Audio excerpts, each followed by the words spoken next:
இந்திரா கிச்சன்லேருந்து இந்திரா அம்மா பேசுகிறேன்.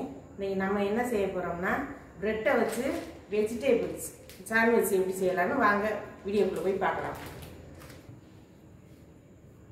இப்போ சாண்ட்விச் செய்கிறதுக்கு வந்து உருளைக்கிழங்கு 3 அவிச்சு வச்சுருக்கேங்க. ஒரு 3 பல்லு பூண்டு வந்து சின்ன சின்னதாக பொடியாக கட் பண்ணி வச்சுருக்கேன். ஒரு வெங்காயம் கட் பண்ணி வச்சுருக்கேன், பெரிய வெங்காயம். கொஞ்சம் கொத்தமல்லி ஒரு 2 கொத்து, புதினா 2 கொத்து, ஒரு அரை குடமிளகா, அரை தக்காளி, அரை பழம், கோஸ் வந்து ஒரு கொஞ்சமாக ஒரு 50 கிராம், பீன்ஸ் வந்து ஒரு 25 கிராம் இருக்கும், வெட்டி வச்சுருக்கேன். வாங்க இப்போ எப்படி செய்யலான்னு பார்க்கலாம். ப்ரெட்டு நம்ம எப்படி தேவையான அளவு நம்ம எடுத்துக்கலாங்க. நம்ம எத்தனை பேர் இருக்கோமோ எடுத்துக்கலாம். வாங்க நான் செஞ்சு காமிக்கிறேன். இப்போ வாங்க பட்ரு சேர்த்துக்கலாங்க. பட்ரு வந்து ஒரு 25 கிராம் சேர்த்துக்கலாம். தட்டி நல்லா கஞ்சி வச்சு அடுத்து வந்து சிம்மில் வச்சுக்கோங்க. பட்டர் வந்து நல்லா கரையட்டும். பட்டர் இல்லைன்னா நீங்கள் எண்ணெய் சேர்த்துக்கலாங்க. நம்ம எண்ணெய் குக்கிங் ஆயில் நம்ம எது வேணாலும் சேர்த்துக்கலாம்.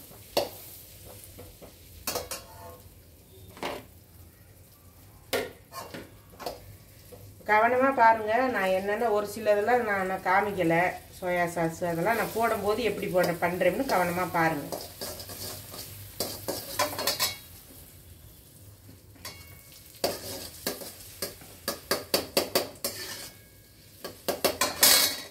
இப்போ வந்து பூண்டு சேர்த்துக்கலாங்க.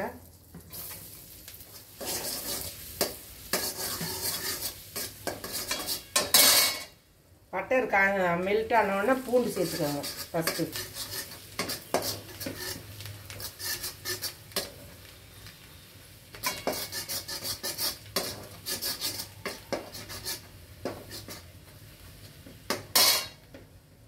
இப்போ கொஞ்சமாக இந்த வெங்காயத்தை நம்ம கட் பண்ணி சேர்த்துக்கலாங்க.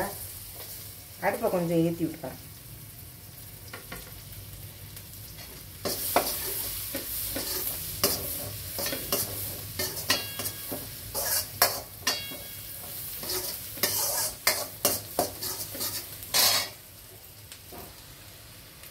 கொஞ்சமாக இஞ்சி பூண்டு ஒரு அரை ஸ்பூன் போட்டுக்கலாம்.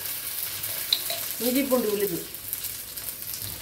கொஞ்சம் தக்காளி அரை தக்காளி வெட்டி வச்சுக்கோம்ல, அதை கொஞ்சம் சேர்த்துக்கலாம்.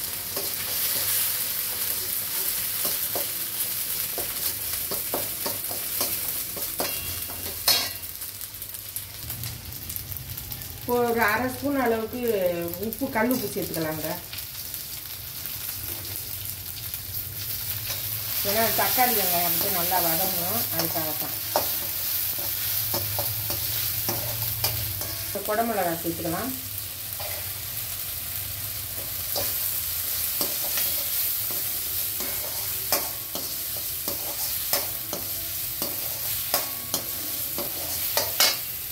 இப்போ கோஸ் சேர்த்துக்கலாங்க.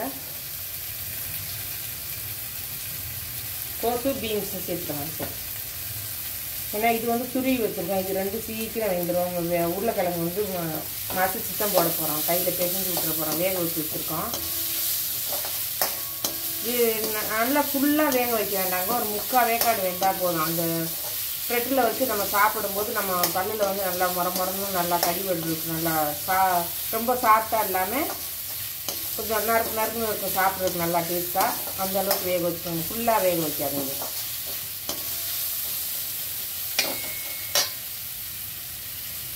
கொஞ்சம் வேக துருவி வச்ச கேரட் சேர்த்துக்கலாங்க.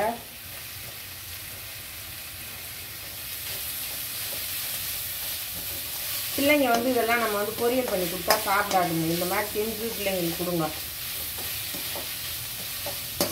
கேரட் பொரியல் சாப்பிட மாட்டேங்குதுங்க.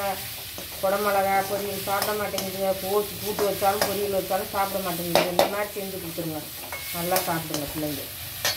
இப்போ இந்த உருளைக்கிழங்கு வந்து நைஸாக அப்படியே கொஞ்சம் இப்படி நல்லா பிசைஞ்சு விட்டுறலாங்க.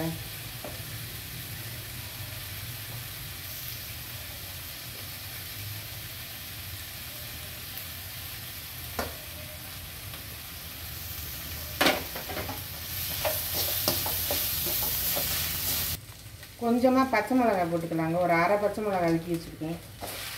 போடுற ஃபஸ்ட்லேயும் மறந்துட்டு. பச்சை மிளகாய் வந்து காரமாக இருக்குதுன்னா நீங்கள் வந்து உள்ளே இருக்க விதையெல்லாம் உதுத்துட்டு பொடியாக கட் பண்ணி போட்டுக்கோங்க. அதுக்கு வாசனை நல்லாயிருக்கும். அதுக்காக தான்.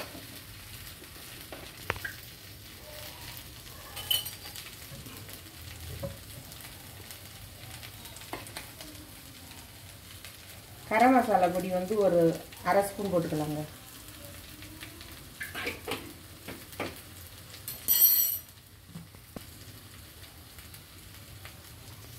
ஒரு 1/4 ஸ்பூன் மஞ்சள்தூள்,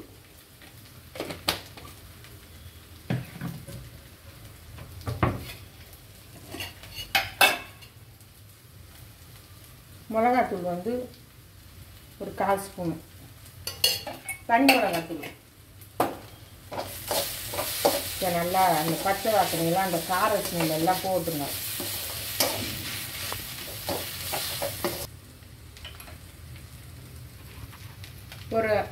ஒரு அரை ஸ்பூன் அளவு சோயா சாஸுங்க.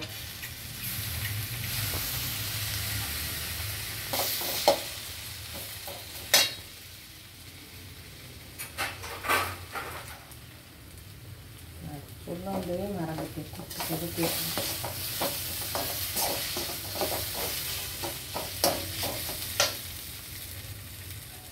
டொமேட்டோ சாஸுங்க ஒரு ஸ்பூன் அளவு ஊற்றிக்கோங்க.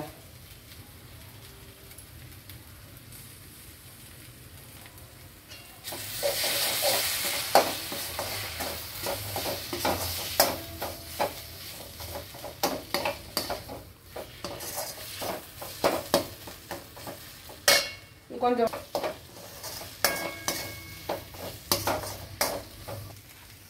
சும்மா ஒரு கை தண்ணி லைட்டாக அப்படி தொளிச்சு விட்டுருவாங்க.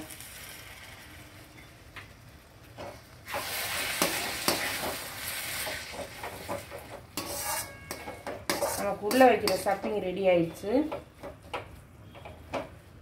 இப்போ நம்ம வந்து கொத்தமல்லி புதினாவையும் சேர்த்துக்கலாம். நம்ம இதில் வந்து நம்ம பேபி கார்ன் வந்து கார்ன் சேர்த்துக்கலாம், வேக வச்சு பச்சை பட்டாணி சேர்த்துக்கலாம். அதெல்லாம் நம்ம விருப்பம் தாங்க. காளான் கூட சேர்த்துக்கலாம். நான் வீட்டில் இருந்த பொருளை வச்சு நான் செஞ்சு எப்படி செய்கிறேன்னு காமிச்சிருக்கிறேன். நீங்கள் என்ன இருக்கோ சேர்த்து செஞ்சு பிள்ளைங்களுக்கு கொடுங்க. அவ்வளோதாங்க, ரெடி ஆயிடுச்சு நம்மளுடைய ஸ்டஃபிங்.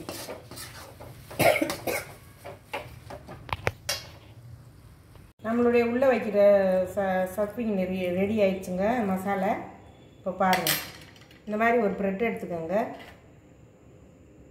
கொஞ்சமாக நெய்யுங்க.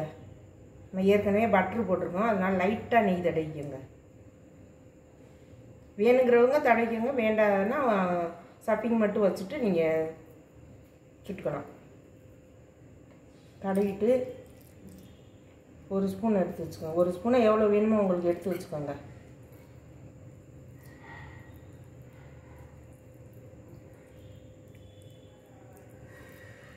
இதில் வந்து நீங்கள் நல்லா பட்டாணி சேர்க்கலாங்க. பட்டாணி, கார்ன்ஃப்ளவர், அதாவது கார்னெல்லாம் சேர்த்துக்கலாங்க.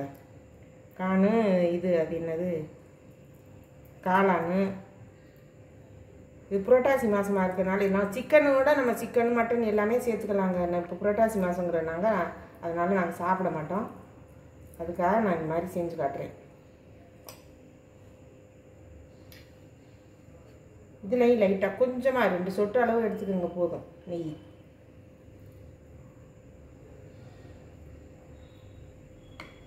இதை வந்து இப்படி வச்சுருங்க. இது ஒரு ஓரமாக இருக்கட்டும். இப்போ இன்னொரு பிரெட் எடுத்துக்கலாம்.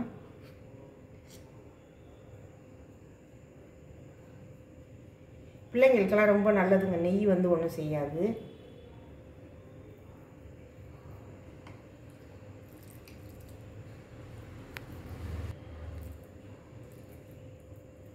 இதில் இனிப்பு, புளிப்பு, காரம் எல்லாமே இருக்குங்க. சூப்பராக இருக்கும். அந்த காயெல்லாம் சாப்பிட்ருங்க பிள்ளைங்க. ஜாமே வச்சு இனி அதை கொடுக்குறத விட நம்ம இந்த மாதிரி கொடுத்தோம்னா பிள்ளைங்களுக்கு வெஜ்ஜு ஐட்டமும் உடம்புல சேர்ந்துடும். அந்த குடமிளகாய் அதெல்லாம் நல்லது. நல்லா ஃபில் பண்ணிடுங்க சிந்தாமல்.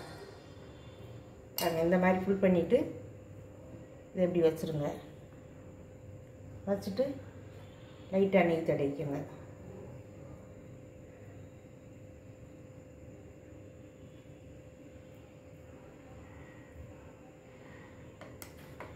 இதை அப்படியே நெய் தடவின பக்கத்தை வந்து இந்த மசாலா மேலே வச்சுருங்க.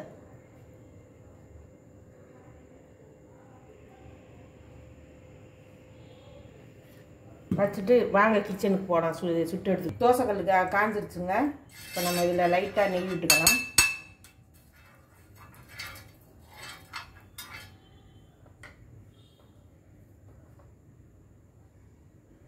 இப்போ இந்த பிரெட்டை வந்து அப்படியே தூக்கி வச்சிடலாம் இந்த மசாலையோட.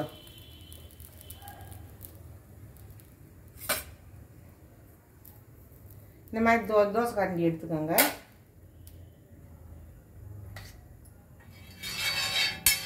லைட்டாக நெய் வேணுங்கிறவங்க தடவிக்கங்க, இல்லைன்னா அப்படியே சுட்டு எடுத்துருங்க.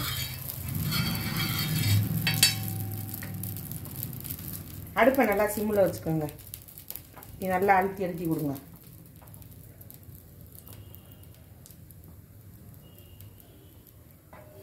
முட்டை கூட நம்ம அடிச்சுட்டு நம்ம சேர்த்துக்கலாங்க. இப்போ புரோட்டாசி மாசமாக இருக்கனால நான் முட்டை சேர்க்கலை.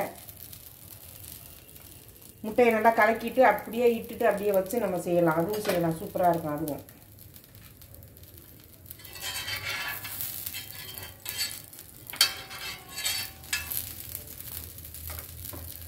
நல்லா அழுத்தி கொடுங்க.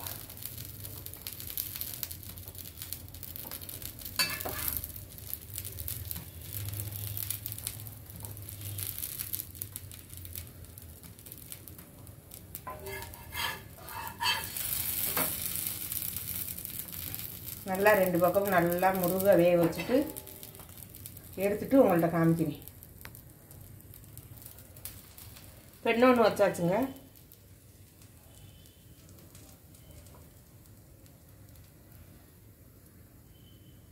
இந்த மாதிரி காலையில் செஞ்சு கொடுக்கலாங்க பிள்ளைங்களுக்கு. இட்லி தோசை செஞ்சு அதுக்கு மூஞ்சியில் அடித்த மாதிரி இருக்கும். காலையிலையும் செஞ்சு கொடுக்கலாம், சாயந்தரம் நைட்டுக்கு டிஃபனுக்கு பதிலாக அது செஞ்சு கொடுக்கலாம். அது நம்ம விருப்பம்தான்.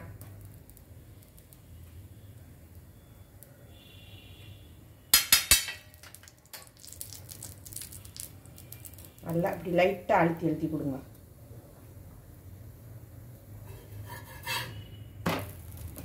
சூப்பராக இருந்துச்சு பாருங்க.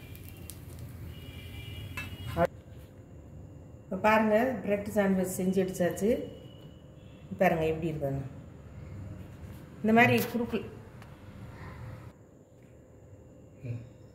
இப்போ ஒரு பிரெட்டை வந்து இந்த மாதிரி இருக்குங்க வச்சு சுட்டுட்டா நம்ம வந்து இந்த மூளை வாட்டத்தில் அப்படியே கத்தி வச்சு கட் பண்ணிடுங்க. கட் பண்ணிவிட்டு பிள்ளைங்களுக்கு கொடுங்க. அதுங்க நல்லா அப்படி கடிச்சு சாப்பிட்றதுக்கு சூப்பராக இருக்கும். பாருங்கள் சூப்பராக இருக்குது. இதே மாதிரி செஞ்சு பிள்ளைங்களுக்கு கொடுத்து அசத்துங்க. சாப்பிட்டு பார்த்துட்டு எப்படி இருக்குன்னு கமெண்ட் பண்ணுங்கள். இந்த வீடியோ உங்களுக்கு பிடிச்சிருந்ததுன்னா லைக் பண்ணுங்கள், ஷேர் பண்ணுங்கள், சப்ஸ்கிரைப் பண்ணுங்கள், பெல் பட்டனை கிளிக் பண்ணுங்கள். நன்றி, வணக்கம்.